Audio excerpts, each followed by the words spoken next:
aman, laki-laki sendiri, perempuan sendiri, nggak ada hal-hal yang maksiat. Yang dibagikan makanan bukan minuman keras.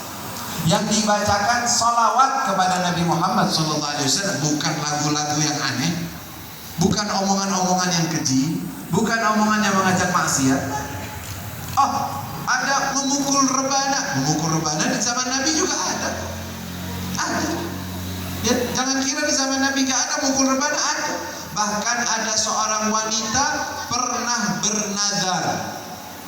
Ya Rasulullah, saya pernah bernadar, kalau engkau datang dengan selamat, karena waktu itu perang, Rasulullah lagi perjalanan, dia bilang, kalau engkau datang, saya akan memukul rebana di hadapanmu, wahai Nabi Muhammad SAW. Kira-kira gimana tuh? Perempuan mau mukul rebana di hadapannya siapa? Nabi Muhammad SAW. Kata Rasulullah, laksanakan nadarmu, gak apa-apa. Yang tahu kalau itu adalah maksiat, Rasulullah gak bakal bilang, gak boleh. Nadar gak boleh dalam satu maksiat. Nadar itu harus maka memukul rebana pun masih ada jalannya dan tidak bertentangan dengan ajaran Nabi Muhammad SAW. Nah, kalau di luar sana sebenarnya perayaan Maulid sama dengan yang namanya kita berbahagia dengan hafalan Quran seperti yang tadi. Kita bikin acara nih, acara ini kita ganti judulnya, bukan Maulid Nabi tapi Haflah Takrim lil Huffaz, perayaan pemberian penghargaan kepada para penghafal Quran. Kira-kira ada nggak yang mengatakan bid'ah tuh nggak boleh, Nabi nggak pernah contohin? Ada nggak yang bilang gitu? Kenapa? Karena memang simbol daripada ucapan maulid digembor-gemborkan kepada pihak lain untuk memecah belah aja.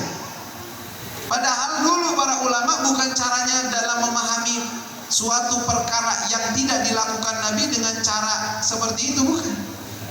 Kenapa? Enggak semua sesuatu yang tidak dilakukan Nabi langsung bertentangan. Contohnya tadi, ya gampangnya, kita sekarang berada di mana? Di mana kita? TPA, TKIT, Playgroup Al-Ittihad.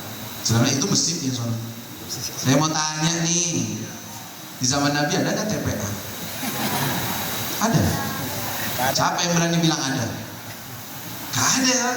Pembuatan TPA, tempat khusus untuk pendidikan. Saya mau tanya, membuat TPA, TKI, TKIT, Playgroup dan semacamnya, apalagi berbasis agama di dalam yang kita belajar Al-Quran, dapat pahala atau maksiat?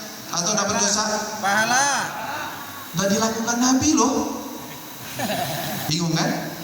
Ya gak bingung, karena ini sesuai dengan apa yang diajarkan. Kan ujung-ujungnya kita ngajarin ilmu. Ilmu itu dianjurkan oleh Nabi Muhammad. Caranya mengungkapkan ilmu dengan cara-cara yang baru tidak bertentangan. Jadi gak boleh kita menyikapi suatu perkara tidak dilakukan Nabi berarti salah, berarti bid'ah. Bukan begitu. Kalau begitu banyak dong kita, berantakan kita. Banyak banget. Nggak ada pesantren. Emang ada pesantren zaman Nabi? Nggak ada. Nggak ada khatmul Quran dalam sholat taraweh di zaman Nabi ada? Nggak ada. Nah, kenapa? Ya hal yang baik, kan ini baik. Nah, itu dia. Ini baik. Seperti yang diucapkan oleh Sayyidina Umar, ni'matul bid'atu hadhihi. Jadi kalau di luar sana masih ada yang belum paham begini, ya nggak apa-apa lah, ngaji lagi nggak apa-apa, boleh kok, nggak masalah. Maulah engkau mendengar gitu. Kalau yang tetap, tapi saya nggak pengen ngerayain, nggak apa-apa. Tapi jangan sembarangan menyalahkan bagi orang-orang yang terlepas dari permasalahan itu. Kita pengen masuk ke dalam intinya. Kalau masalah itu biarlah. Tetapi tujuan utama kita merayakan Maulid Nabi SAW itu untuk apa?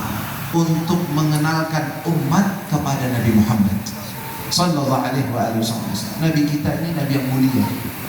Kelahiran beliau bukan seperti kelahiran orang biasa. Beliau ini istimewa, diistimewakan oleh Allah.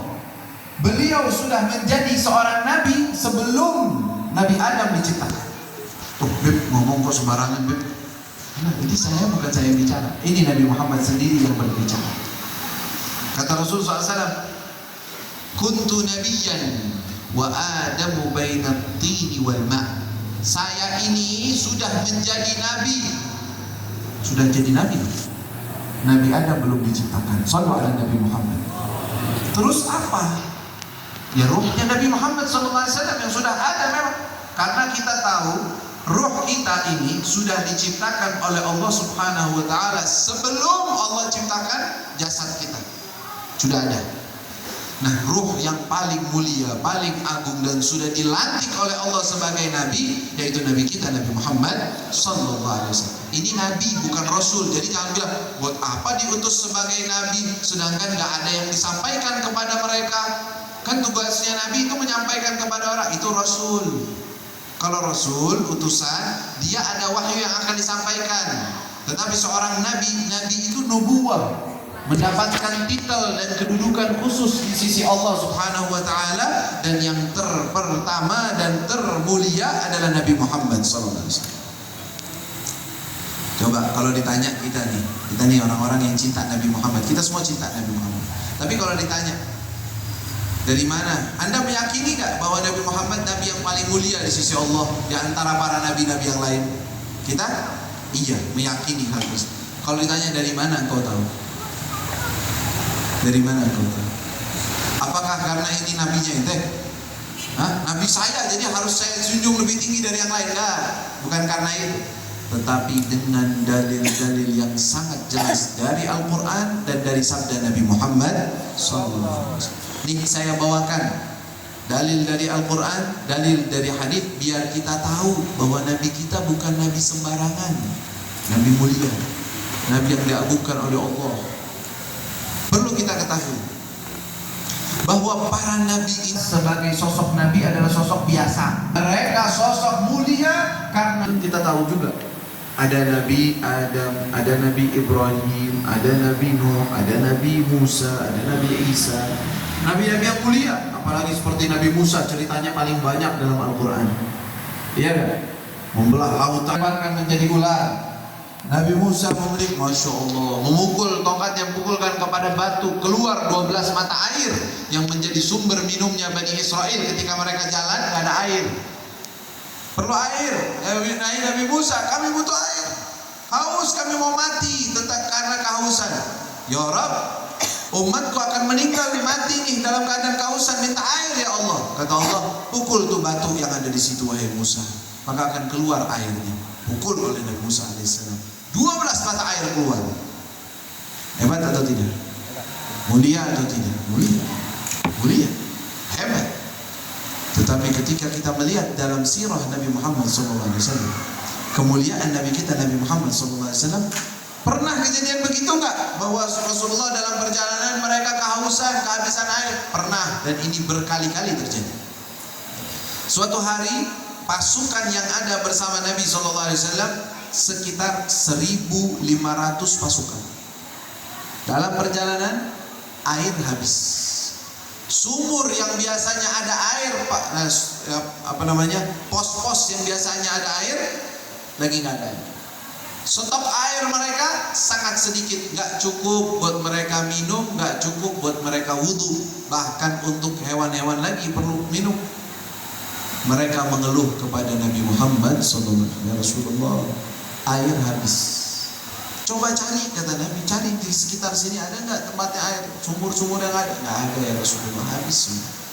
Apakah kalian masih ada sisa air? Ada ya Rasulullah. Berikan air itu, ditaruh di ember kecil. Apa kata Rasulullah SAW?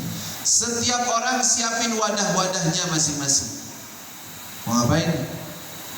Nabi Musa mukul kayu, dimukul dengan tongkatnya, dipukul kepada batu. Rasulullah bagaimana? Beliau memasukkan tangan dimasukkan ke dalam ember tersebut, airnya mengalir. Terus bahasa Jakartanya luber, ngeluber itu airnya. Terus keluar. Para sahabat ambil wadah-wadah, diisi. Yang ini ngisi, yang ini ngisi. Semuanya minum. Sahabat yang meriwayatkan tersebut mengatakan, ketika dia meriwayatkan cerita ini kepada tabi'in, mereka berkata, jumlah kalian waktu itu berapa? Kata kalian, jumlah kita berapa? Kalau seandainya kita ratusan ribu bakal cukup, tapi waktu itu kita 1.500 orang. 1.500 orang, coba taker, kira-kira 1.500 orang lagi haus untuk wudu, kira-kira berapa liter perlunya? Taker sendiri dah, ya, ribuan liter, ya, butuh untuk orang-orang segitu banyaknya. Ini semua keluar dari jari-jarinya Nabi Muhammad SAW. Tahu nggak para sahabat bagaimana pandangan mereka kepada air tersebut? Ibnu Mas'ud dan yang lainnya mengatakan apa? Dari air tersebut saya minum sebanyak-banyaknya. Saya berusaha mengisi perut saya dengan air tersebut. Kenapa? Air ini bersumber dari tangannya Nabi Muhammad SAW. Cari berkahnya. Para sahabat ini paling hebat cari berkah. Jadi kalau ada orang kesel sama orang yang cari berkah, kasih tahu sahabat itu contohnya kita dalam mencari berkah. Terus kalau dia bilang enggak, berkah itu hanya untuk Nabi Muhammad, mana dalilnya? Enggak ada dalilnya. Berkah itu dalam semua hal. Nabi Muhammad aja ngambil berkah dari umatnya. Ya, shallu ala Nabi Muhammad. Tadi saya akan mengatakan dalam